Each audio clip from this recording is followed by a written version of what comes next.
សួស្តីបងប្អូនអញ្ចឹងនៅក្នុងវីដេអូនេះយើងនឹងរៀនហ្នឹងហើយវីដេអូនឹងពីត្រៀមប្រឡងវិសាត្រៀមប្រឡងអញ្ចឹងទី1គេយើងឲ្យយើងនិយាយពី QCM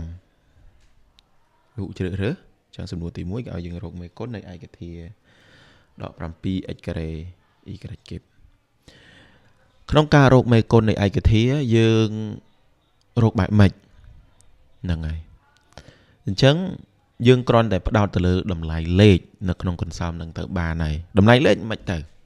តើយើងត្រូវផ្ដោតនឹងចុងនឹងមែនអត់ទេយើងផ្ដោតនឹងពួកអញ្ចេះតោះនេះ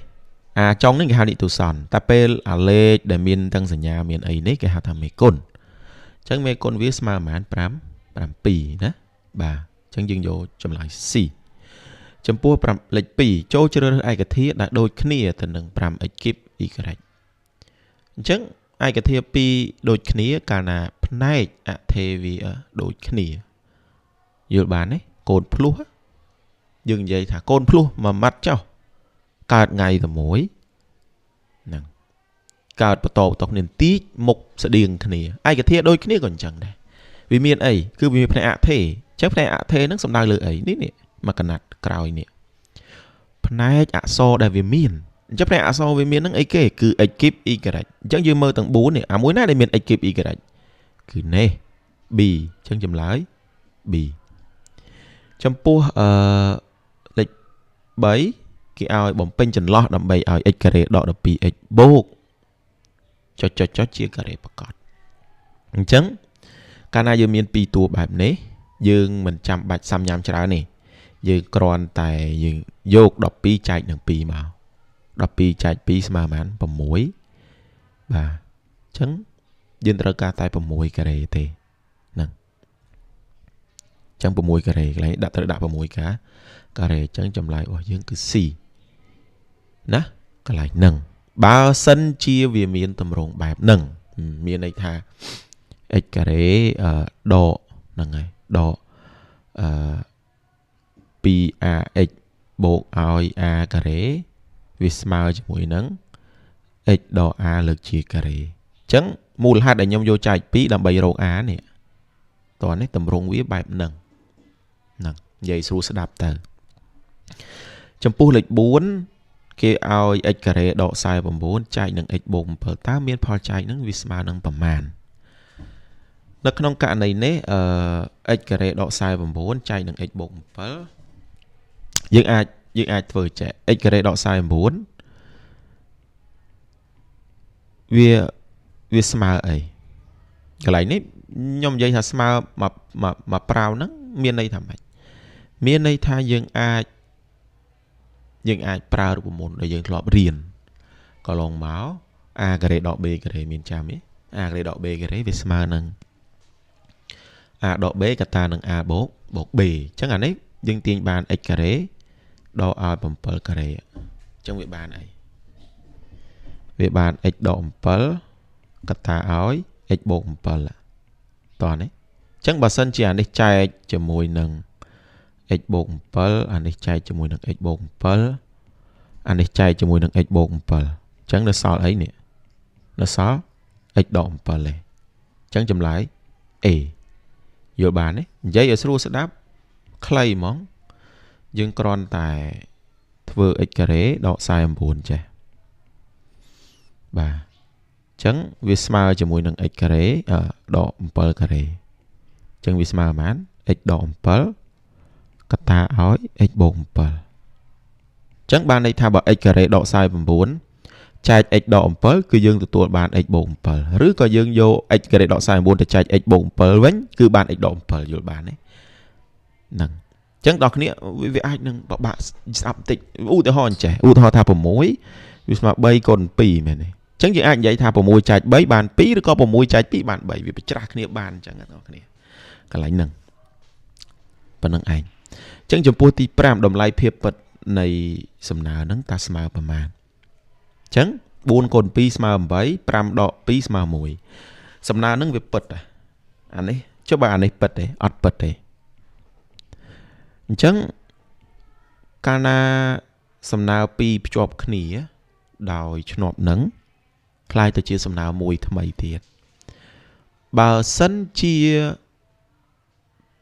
មួយក្នុងចំណោមពីរនឹងមិនពិតអញ្ចឹងសំណើថ្មីហ្នឹងគឺមិនពិតយល់បានទេឬក៏យើងអាចនិយាយច្រាស់ថាសំណើមួយដែលបង្កើតឡើងដោយសំណើពីរភ្ជាប់គ្នាដូចឆ្នប់ហ្នឹងបើសិនជាសំណើពីរដែលភ្ជាប់គ្នាហ្នឹងមានមួយមិនពិតអញ្ចឹងវាអត់ពិតទាំងអស់បាទអញ្ចឹងកាលណាអត់ពិតតម្លៃភាពពិតស្មើអីស្មើ0នេះតម្លៃភាពពិត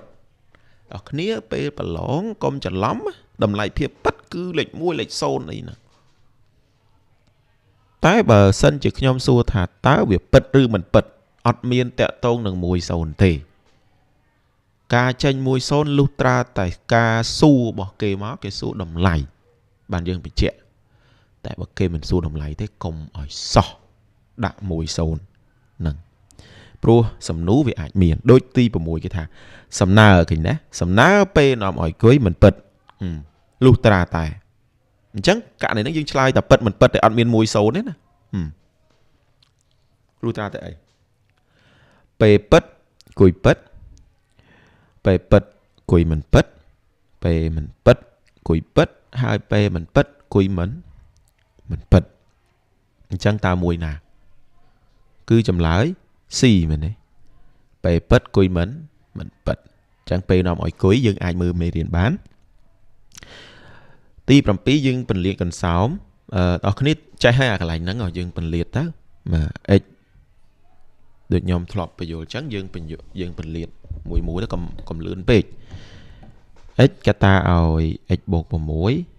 បាទដកឲ្យ6កតាឲ្យ x បូក6មកអញ្ចឹងវាបានអី